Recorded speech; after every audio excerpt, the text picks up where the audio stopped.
You are listening to I Am Refocused Radio with your host, Shamaya Reed. This show is designed to inspire you to live your purpose and regain your focus. And now, here's your host, Shamaya Reed. Welcome back to I Am Refocused Radio. Once again, we are here today, and man, we have an amazing show lineup for y'all. We have Amani Roberts. He is an internationally recognized DJ and award-winning music professor and a passionate historian of R&B and Black music culture. He has a book that you need to check out. It's The Quiet Storm. And you know history, you know R&B groups, you know power and passion of all that great stuff. Well, guess what? He's the guy that we need to be talking to because we know all about the Temptations. We know about TLC. We know about Destiny's Child. And before I run out of breath, we know who's going to get this locked down and loaded for us. So first and foremost, I know I can probably spend another 5 minutes on your resume, but I just got to cut to the chase and get you in the show. How you doing, Amani, man? How you doing? I'm doing well. Thank you very much for having me. Yes, sir. And you also have a website if people want to check out the book. It's thequietstormbook.com. And you want to make sure you get a copy today. It's out and ready for you all. So first and foremost, let's kind of go out in the background to set the tone. This was a book that is loaded with a lot of facts and a lot of stories, but you really kind of did a lot of research as well. So what was the process like as an author, kind of spilling the beans, if you will? Yeah, I did the research. It was my thesis at Berklee College of Music for my master's degree in music business. And so I did the research. It took us about 4.5 years to kind of from start to finish releasing the book. I think the first thing that we did, and I had a lot of my students, because I'm also a business professor at Cal State University Fullerton. So during the pandemic, a lot of my students, we kind of broke it up into decades. We researched the top groups per decades based on kind of 4 criteria: record sales, Grammy nominations, Grammy wins, notable performances, and then Billboard Hot 100 hits. And it's the big charts, not the R&B charts, but the main charts. So we used that. We created our own algorithm, and that's how I was able to kind of calculate the top 10 or 11 groups per decade, starting in the 1950s to the 2000s. What first put you into studying a deeper history behind R&B and Black music culture? Because we all know, come on, some of the biggest songs are definitely something that is going to have a nice set of spice in there. So what drew you into this deeper history behind the stories, if you will? Yeah, well, as a DJ, you know, I love to play my R&B music in general, specifically groups as well as single artists. I love a good slow jam, good ballad growing up. I would listen to the Quiet Storm radio format, both in DC, WHUR, and then in whatever city I moved to. And as I was deciding between the 2 subjects I wanted to study for my thesis, one subject was why there are no longer any saxophone solos on kind of popular music. That was one subject. And then this was the second subject, what happened to all the R&B groups, the Black R&B groups. I decided to go with this one because I didn't want to go down a Kenny G rabbit hole. And so this one just really resonated. And I looked up and I was like, you know, they have disappeared. Let's see why. Let's see if we have some definite reasons. And as I got into it, I was more and more encouraged by what the research said, but also discouraged because it's just like a moment in time that I'm not sure we're going to get back. When you think about groups like I said earlier, Temptations, Destiny's Child, the Isley Brothers, I got to put them in there as well. What do you think made them so powerful in their time? Because I would say they all had a window of time to execute, and they, from the outside looking in, you can argue that they had perfect timing. What was your insight on that part?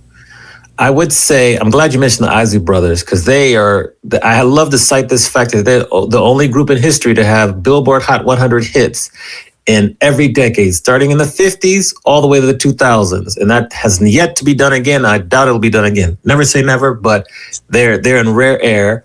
I think that a couple reasons. First, like a lot of the groups started in the church, started in the same city.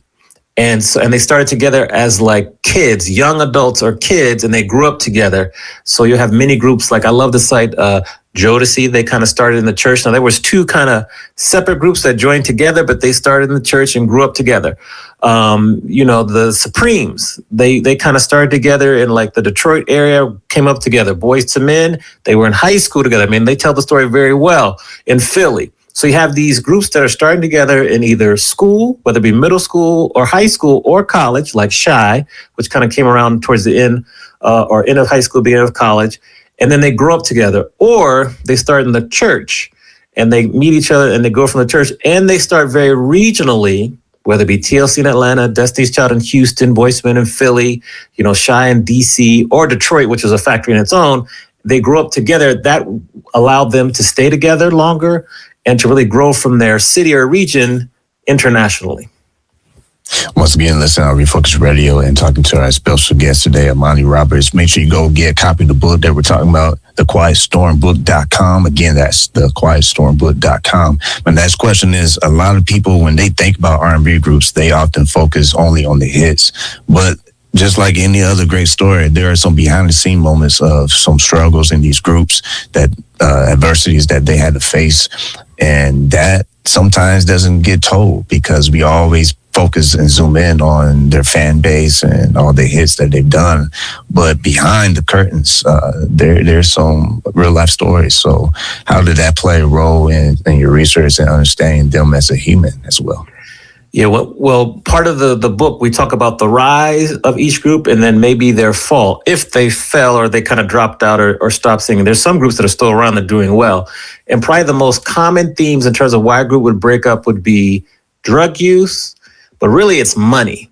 The money issues. They had record disputes with their record labels, which leads into a whole nother discussion about just the music education for groups and artists.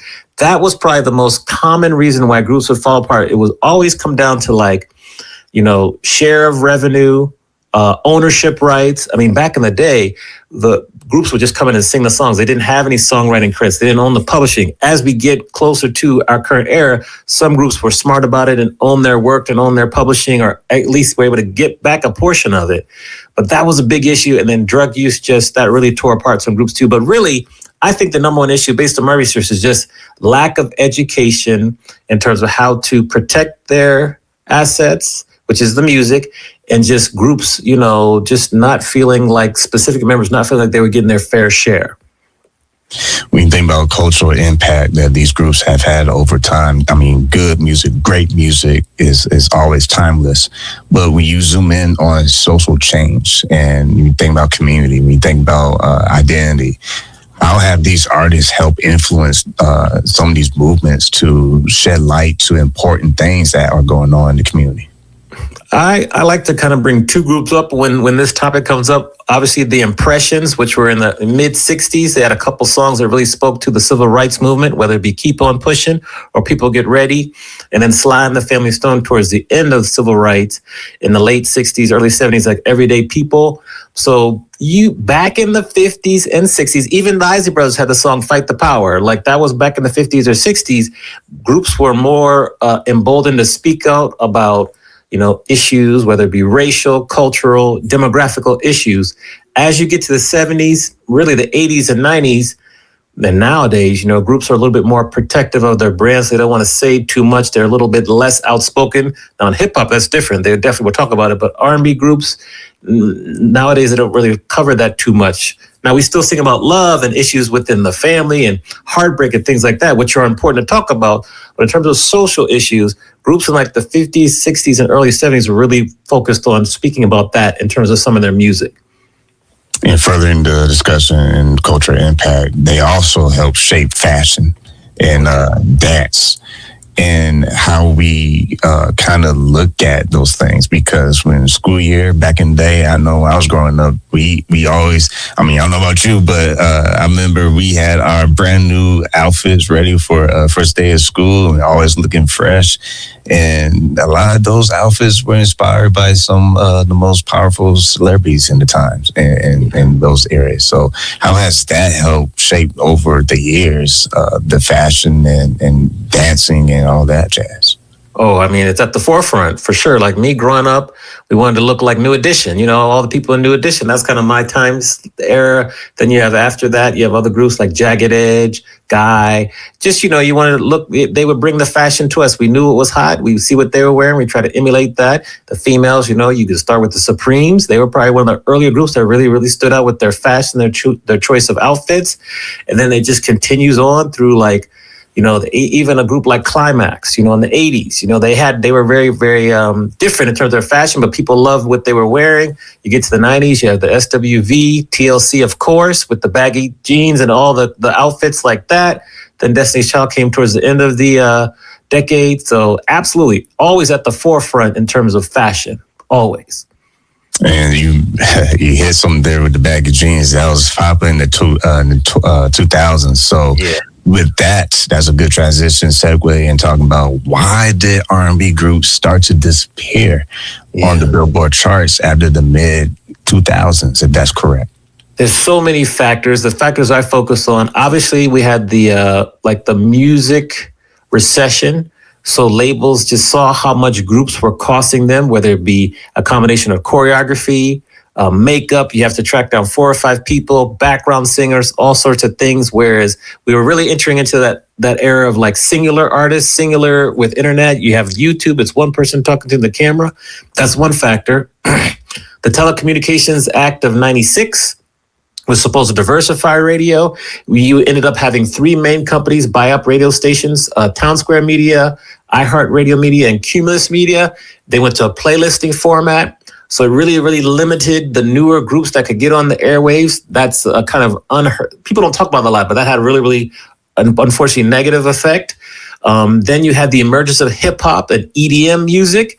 And so radio formats changed to be focused more on that, less on R&B music, less on R&B groups singing about love and everything. It went away. The record stores. If you remember back in the day, we used to go to record stores for the meet and greets, usually on Saturdays. New songs would come out on Tuesdays. Well, I think at its peak, like we had early 2000s, in the United States, there was 9,100 record stores in the country. By the time we get to 2023, there's less than 2,000. So that really affected the communities where R&B groups would really get a lot of promotion, a lot of media. So that's another reason. Another thing is that growing up, from the 50s through the mid 2000s, you had these 4 main magazines that would be the primary earned media for R&B groups: Ebony, Essence, Jet, and Vibe. Now, none of those, Essence is the only one that releases tangible magazines now, and now it's on a quarterly basis. Ebony, Vibe, Jet have all gone away. They have some digital versions, but it's definitely not the same. At its peak, you had 8,100,000 people that were monthly or weekly subscribers to these magazines. So you're consistently seeing these groups in magazines, on the covers, interviews, earned media, where they don't really have to pay for it. If that goes away, less people are finding out about it. And I will say, maybe do the digital divide, but also R&B groups, R&B music, the culture behind it was a little late in adjusting to kind of the internet and embracing the internet and really promoting and everything. And so that actually caused an imperfect storm. All those reasons, I think I covered all the reasons because it's all in the book, but those are the main reasons why it kind of went away. I go into statistics. I go into some chronology, timelines in the book. It just explains kind of how this all built up. Once Destiny's Child went solo, mid 2000s, it kind of falls off really quick, and you will rarely see an R&B group in the Billboard top 50, top 100, maybe top 20. Flo is probably the most recent one who was nominated for a Grammy, but it's definitely changed, And I'll say one more thing. In the mid 90s, I think there was a week in July in 1997 where 14 of the top 20 songs in the Billboard Hot 100 charts were R&B groups. If you fast forward 10 years, 2007, 12 of the top 20 songs were now hip hop artists. So that shows you the quick flip. 10 years, it really changed. So those are all the reasons why. And if I can throw this in there, I remember in mid 2000s, you've seen a lot of R&B groups collab with hip hop rappers. So yes, educate our listening audience, our viewers on that, because that was pretty unique. You've seen a lot of collaborations with rappers who you always had heavy rap, have an R&B hook, or some R&B singing. So was that a strategy with the artists themselves, or was that something in combination with their managers and labels?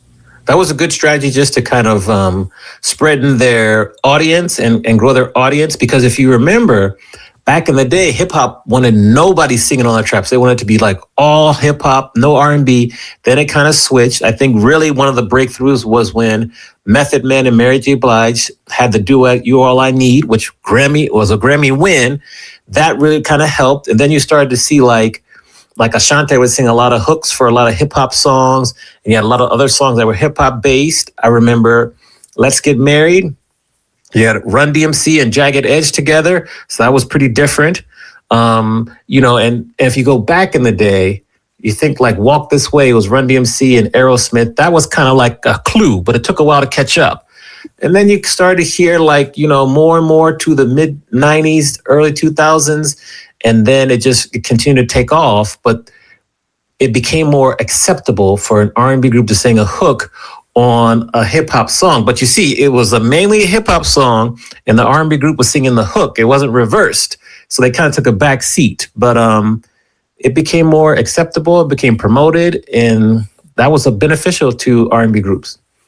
And real quick segue and thinking about the influence that R&B groups still have on music today, because hip hop, they do a lot of sampling, and a lot of those samples are coming from hit songs back in the day, and a lot of those hit songs sometimes ran to those groups.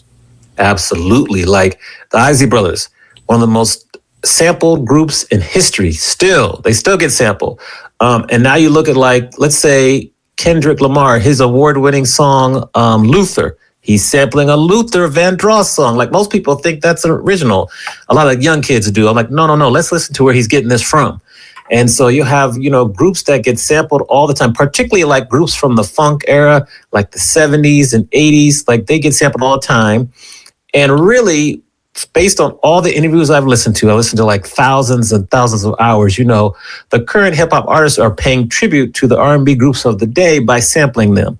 And hopefully, if these R&B groups own their publishing, have the songwriting credits, they can earn some additional money based on the samples, and they can get their credits. So that's why the educational issue keeps coming back, because if you're going to get sampled, you hopefully own the publishing and the songwriting so you can get some money. But yeah, samples, like I have a section for each group, my favorite 3 samples from current songs from each group. And you'll just see, and there's playlists, you'll just see some of the songs that are current, that are hits, that you wouldn't realize have been sampled from R&B groups. Of course, we know the popular ones like Ice Cube with "It Was a Good Day" sampled "Footsteps in the Dark," I believe, from the Isley Brothers. Like, that's a classic sample, and that's one of the best songs ever. So yeah, like sampling just plays a big role, and it keeps R&B groups kind of beneath the surface, but still relevant, because people not realize what they're listening to. Well, once again, listen on Refocused Radio and talking to our guest today, Amani Roberts. Go to the website and get a copy of this book, thequietstormbook.com. Again, that's thequietbookstorm.com. Another question I have for you is, let's kind of zoom into today's times. There's a lot of social media platforms that artists are using to push their music and their careers. TikTok has been like one of the hottest things right now that you're seeing artists trying to build their career.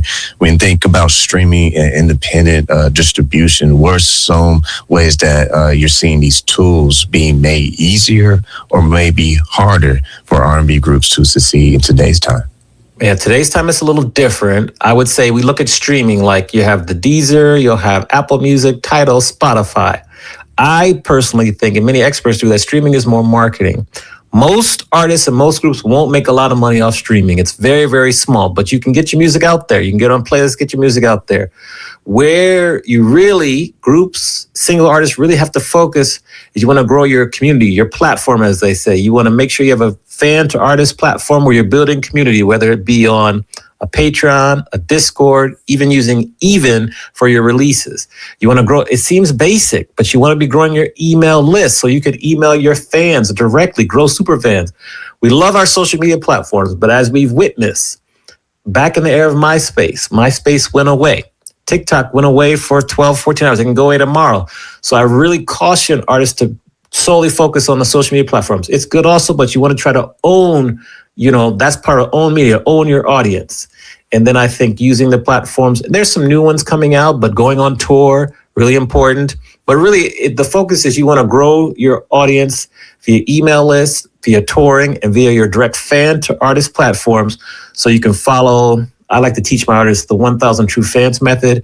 And if you can get 1,000 true fans to spend $100 on you a year, that gives you $100,000. Then you grow from there and you just go to where your fans are. I think that's really important now, especially as there's even more noise out there.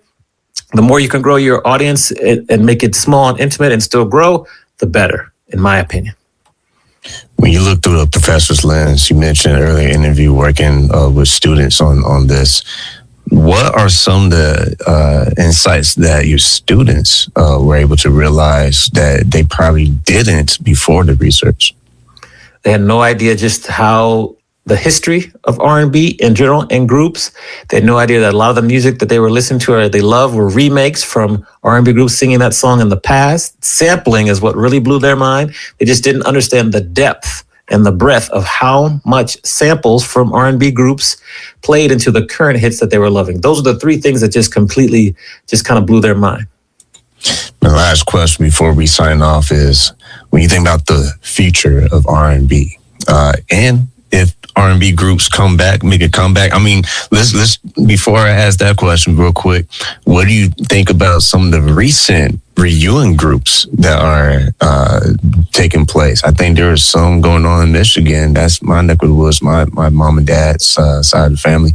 What do you think about some of the reunions that are happening right now? I love them all. It's funny you mentioned that. Like, I'm going to go see Keith Sweat and Joe tonight, like R&B legends.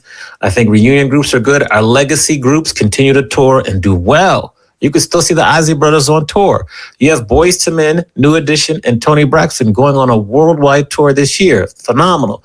Yeah, I think we had the Shaka Khan, Patti LaBelle. I'm forgetting the other two artists, but you'll see all these R&B legends going on tour. So I love it. Keep it coming. I think it only does well, and they can still put on a show. I remember I saw Charlie Wilson from the Gap Band. I saw him at a concert a couple years ago. Better than any new artist I've seen in decades. He was phenomenal. So they still can perform. Just got to get them on more stages and even bigger stages if possible.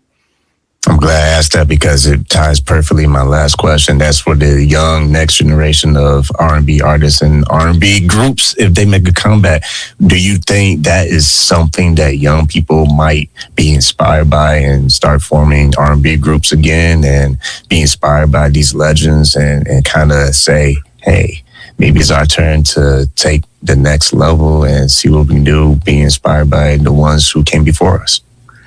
I hope so, and I think so. I think there's nothing like being at a live show and seeing 3 or 4 people harmonize perfectly together consistently for the entire show.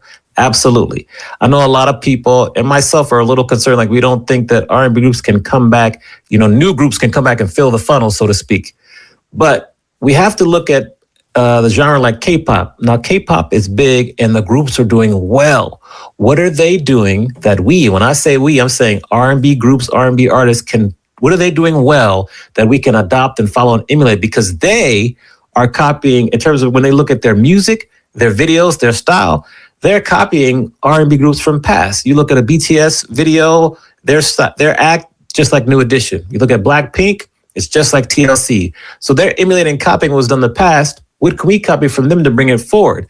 In terms of groups, I think we might see a reverse. You'll see artists like a Her, a SZA, maybe a Leela James form a group, like a supergroup. Like back in the day, you had LSG with Levert, Keith Sweat, and Gil, or TGT with Tank, Genuine, and Tyrese. They lasted maybe an album cycle, and that was it. But I think you'll see that kind of coming back where you'll have people like a Jasmine Sullivan. She might partner with someone like a Kehlani.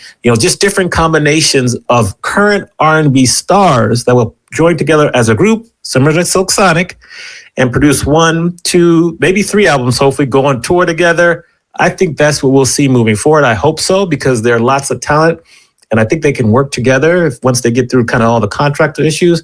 So I think it'll be in reverse. Whereas before we would have a group and then you'd have the singular stars break out. Now you might have singular stars that'll join together to make a group, do a couple albums, and then do their solo things and back and forth. That's my hope. I think that'll be most effective in our current era of music. And not to throw a curveball, but with all that said, and not knowing if there's anything that exists already, but would you like to see some of the old school R&B groups kind of mentor these artists to help them, coach them to form a strategy to make these groups? Because I feel like, just think about what you just said, that can sell out stadiums easily. Mm-hmm. Yeah.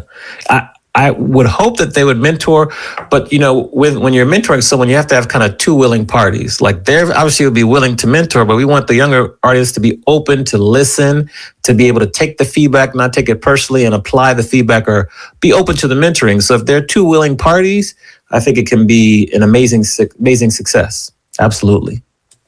Well, once again, you can get a copy of this book. Just head over to the website, thequietstormbook.com. We've been talking to our guest today, Amani Roberts. Like always, man, to you. Well, before we sign off, is there anything that you have for our audience, any resources or any other things that you want us to know about that they can not just keep in tabs on you, but understand what might be coming in the future from your neck of the woods? Yeah, if there's any artists or musicians that are listening and want to talk more, that's what I do. I coach and work with musicians and groups on how to kind of monetize, make the best business decisions possible. So you can go to my website, amaniexperience.com/call.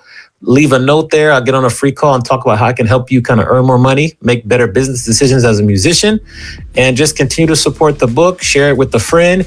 In the next year, because I just celebrated my year anniversary, I will be putting out a trivia game based on the book. So I'm working on that now. And those are kind of my two big projects for the year. Well, like I always want to say to you, sir, thank you for your time. Appreciate it.